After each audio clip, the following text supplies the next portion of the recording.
Hey guys. So I recently sat down with a longtime operator. He's in the service and retail business, has about 40 employees. He's been running this business for over 3 decades of work. He's thinking about retiring. So he hasn't taken an offer yet, but he just talked to a business broker. A broker pegged his business because it's local, retail, and service at a 3 to 4x multiple.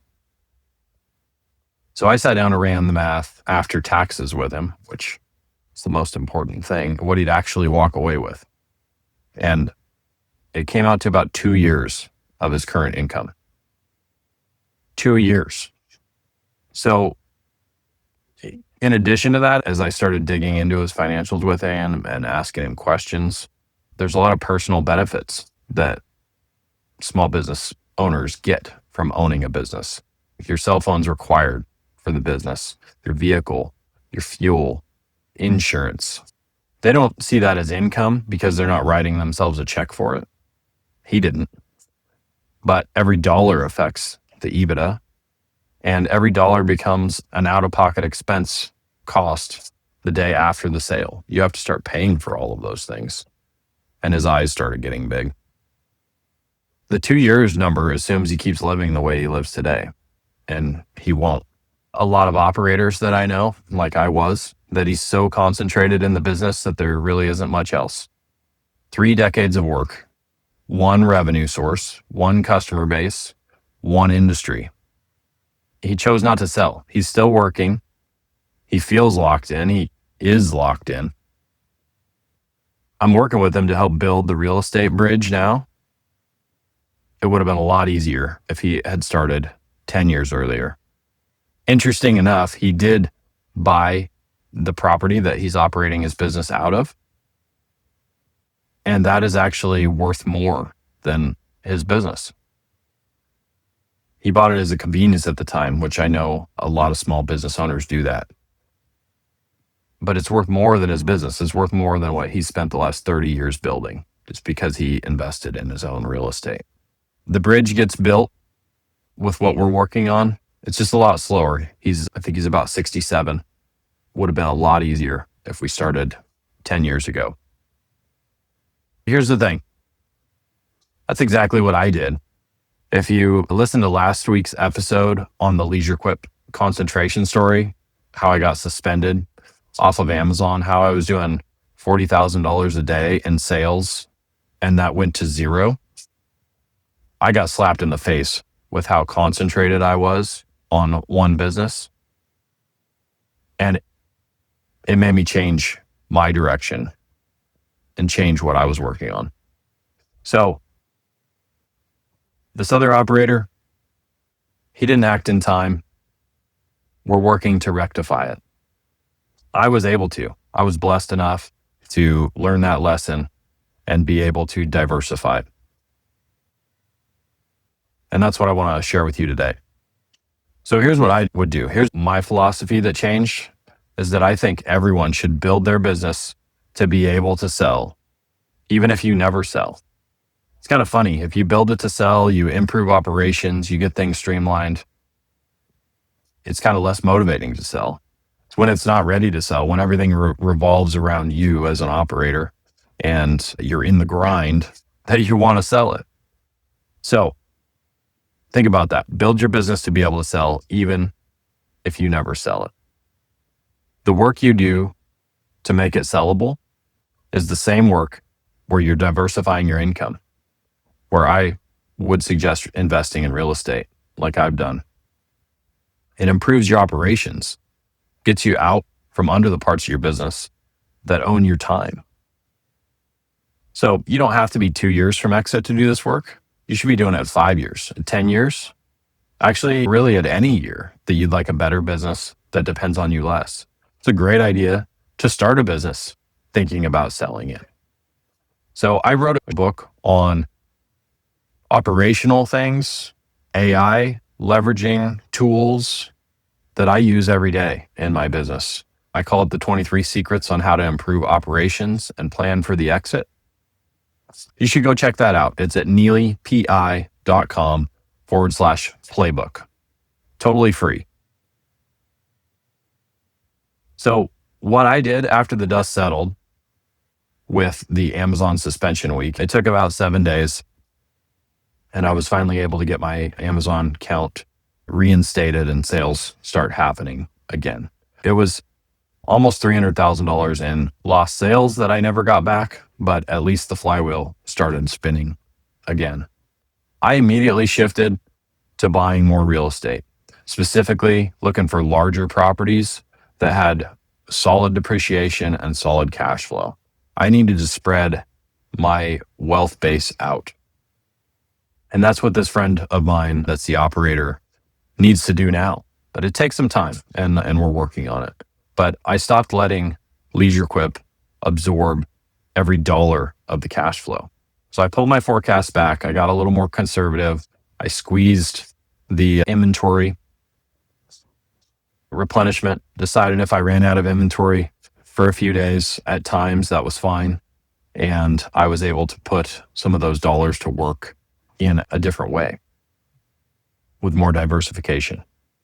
So then I pivoted to apartments specifically. My first commercial properties were some mixed use buildings, some townhomes, and several large government leased office properties, which were great at the time. I still own them. They're great cash flow and they work. But I've moved to apartments specifically for a few different reasons. I love business. If you're an operator, there's something in our blood about improving operations and making a business sing. I didn't want to lose that part, my edge there. So every apartment building that I buy is a small business.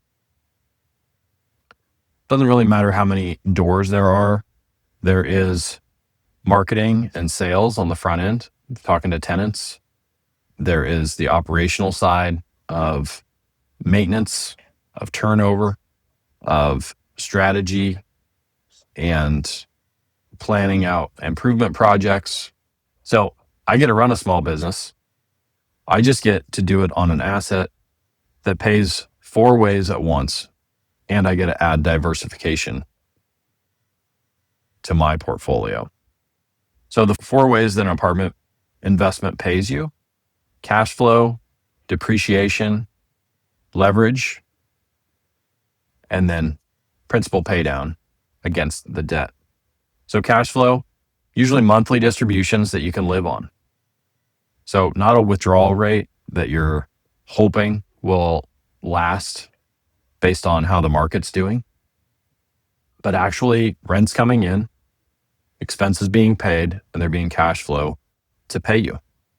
So depreciation is huge. Paper losses that shelter your other ordinary income. That $1.5 million tax projection that was sitting on my desk, I ended up being able to reduce that to 0 through several tax strategies, but one of the key ones was to be able to do a cost segregation study, bonus depreciation, and take advantage of these paper losses of investing in real estate. Leverage. So a $3 million equity position controls a $10 million asset. So no other asset class lets you do that at this scale with this risk profile. And then these are generally amortizing loans that we're paying down as we go. So we're getting the cash flow monthly, but also part of those rents are paying off debt for us.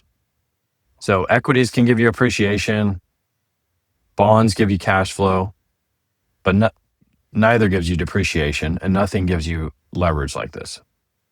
So there's 4 levers to what real estate can do for an operator that are incredible. We can do a refinance, and most of my Neely property investments deals, I plan on doing a refinance. A refinance returns most, if not all, of the original investment tax-free. Consult your CPA. But then you can put that capital to work again.